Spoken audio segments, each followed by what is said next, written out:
Salut à tous les amis, j'espère que vous allez bien, bienvenue dans cette nouvelle vidéo. Aujourd'hui on va faire le bilan du Barça de la saison 2020-2021. On va regarder si c'est une saison ratée, une saison réussie, etc., etc. On va parler de la saison en général et on va aussi parler un peu des joueurs, etc. On va parler du coach, de tous les joueurs, de pourquoi on est arrivé à cette situation, etc., etc. Allez, on perd pas plus de temps, c'est parti pour la vidéo.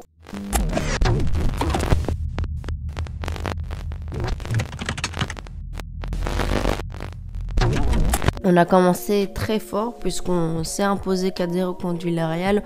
On a fait un super match, on avait vraiment de bons espoirs, surtout que nos espoirs ont été encore plus agrandis avec la victoire au Celta Vigo 3-0. Et je me rappelle, il y a eu un carton rouge de l'anglais, donc on s'est retrouvé une grande partie du match à 10 et on a quand même réussi à gagner 3-0. On voyait qu'on retrouvait du jeu, franchement, on s'attendait pas à ça, franchement. Quasi personne ne s'attendait pas à ça. Comme je vous ai dit, notre mental était flingué. On n'avait pas une énorme équipe.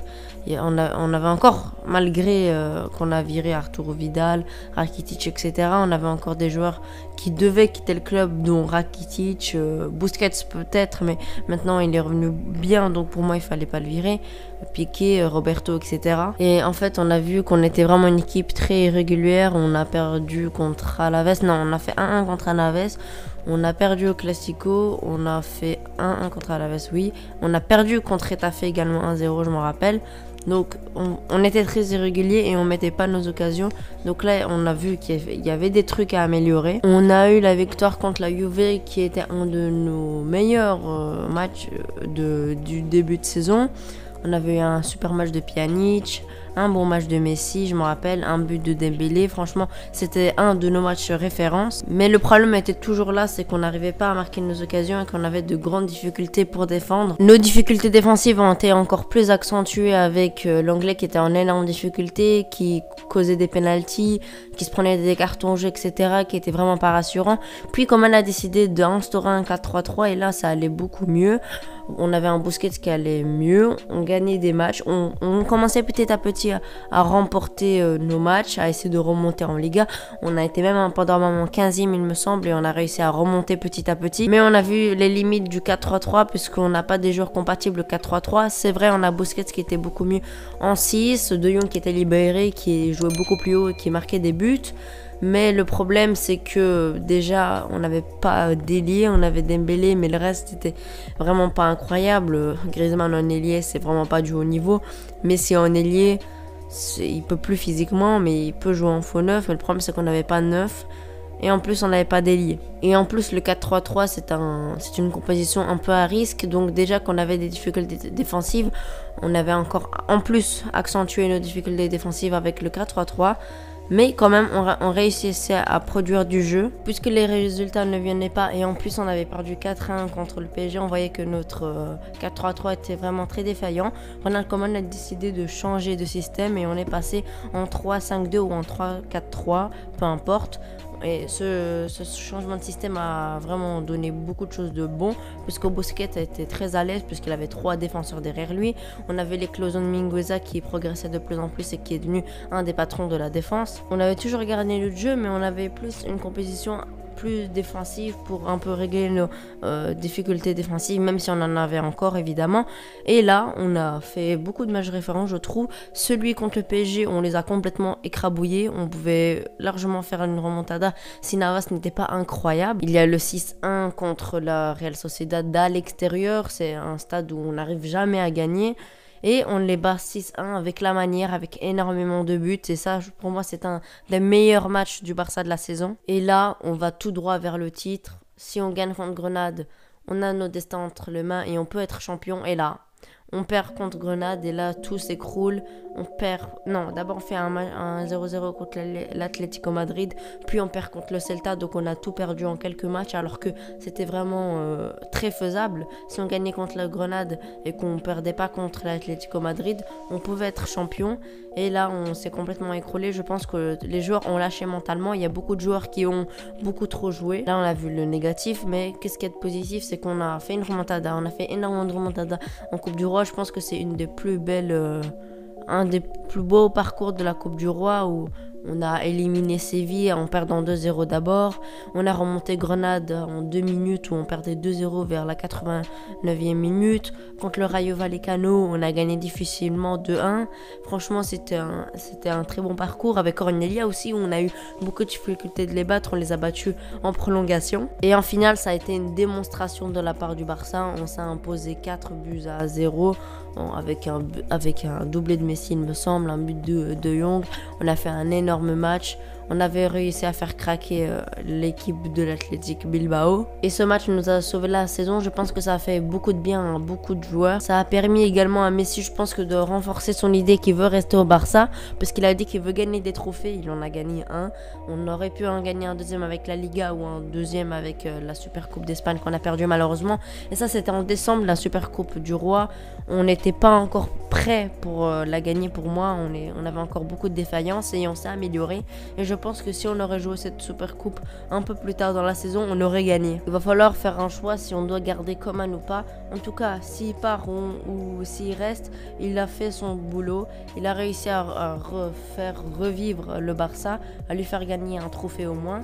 Il a fait exploser des joueurs comme Mingueza, comme Araujo, comme Pedri. Il a relancé excellemment bien De Jong. Donc sur ça, on peut que le remercier. Mais il a fait énormément d'erreurs, comme faire jouer Sergi Roberto quand il est revenu de blessure. Et là, je pense que c'était une catastrophe de l'avoir fait jouer. On l'a perdu tout simplement parce qu'il a joué. C'est pas qu'à cause de lui, mais c'est en formalité à cause de lui tout simplement. Piqué qui devait plus jouer, surtout que tu avais Araujo sur le banc. Piqué qui avait plus de niveau, qui prenait plus de risques, qui revenait de blessure en plus. Je pense quand il a fait jouer Piqué contre le PSG alors qu'il revenait de blessure, d'une très longue blessure, ça c'était une énorme erreur. Quand je vous ai dit un peu plus tôt dans la vidéo, il y a des joueurs qui ont craqué, dont Pedri qui en pouvait plus, qui a joué 52 matchs. Et comme par hasard, avant qu'il commence à se fatiguer, le Barça allait très bien. Pedri avec Messi, c'était une excellente combinaison. Il combinait avec énormément de joueurs. Il faisait des passes décisives. Il était en forme, mais puisque Coman s'est entêté à le faire jouer tout le temps, il voulait pas faire jouer Pjanic, il voulait pas faire jouer Riqui Puig. Il faisait jouer très peu Moriba.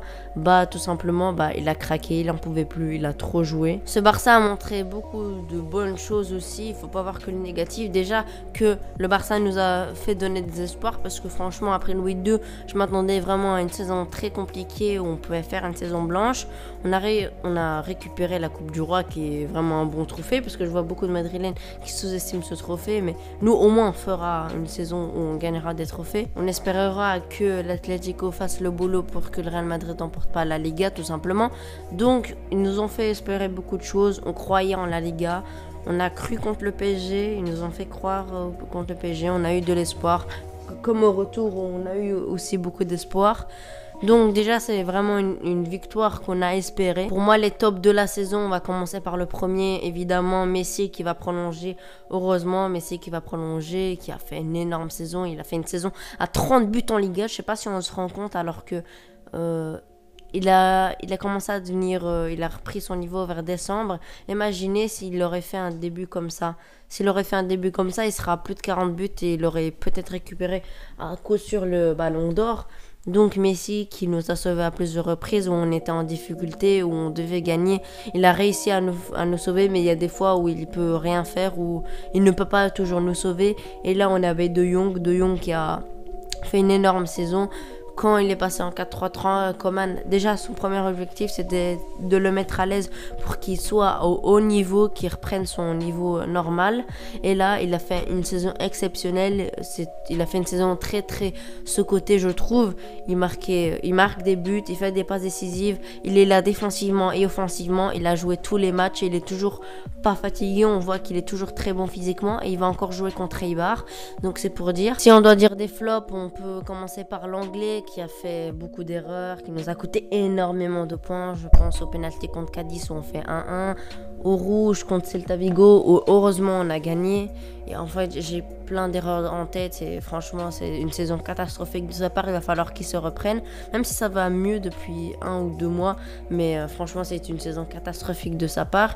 Il y a aussi Piqué qu'on peut dire qui s'est blessé beaucoup et qui quand il jouait il était vraiment pas rassurant et qui faisait énormément d'erreurs. Il y a également Griezmann qui a fait fait une bonne saison, à voir s'il faut le vendre. Il a fait ses stats en tout cas, il a fait une saison que je valide et qu'on valide tous normalement. Mais le problème c'est qu'il était souvent très absent dans le jeu.